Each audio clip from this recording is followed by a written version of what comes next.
I think the second thing that you need to do that I witness a lot of innovative organizations do is focus again a little bit on the long term. You know, when things like this unfold, a lot of us go very short term. You know, we're very focused on trying to manage the crisis we're in. We're very focused on what's going to happen next week, what's going to happen in 2 months, what's going to happen in 6 months. We tend to lose sight of what's going to happen in the longer term.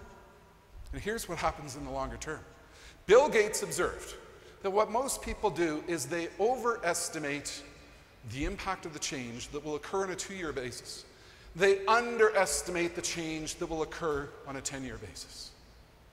Where will the world of Parks and Rec be by the year 2020? What will you be doing? What will you be thinking about?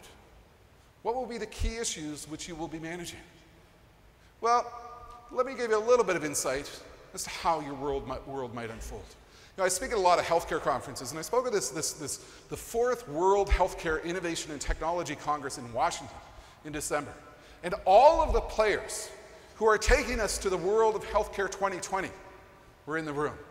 And they weren't talking about the current debate over the restructuring of the healthcare system. They were talking about where the science is taking us. What happens in a world in which medical knowledge is doubling every 8 years?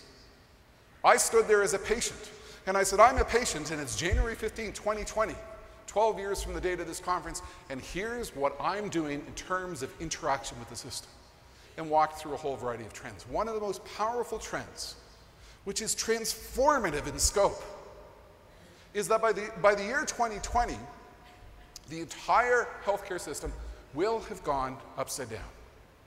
Today, we are a system in which we fix you after you're sick.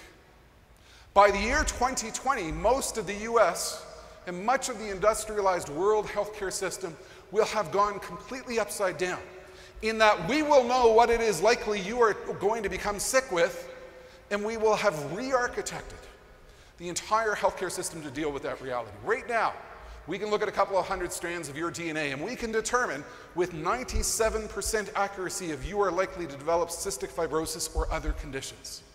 We are moving very rapidly to a world of preventative medicine. And when you think on a 12-year, long-term, transformative basis, we'll wake up in the year 2020 and we'll look at the healthcare system and we'll go, holy cow. And you think about that in terms of your goals. You think about that, you know, in terms of what you're trying to accomplish with wellness. You think about that in terms of the programs that you are trying to put in place to prevent obesity, to encourage that seniors remain active throughout their traditionally sedentary years. We are transitioning to a world in which the preventative is becoming the norm. And your entire focus is, how do we focus on the preventative? The time is right for you to seize the initiative, to get aggressively involved with the healthcare system as it makes this transition.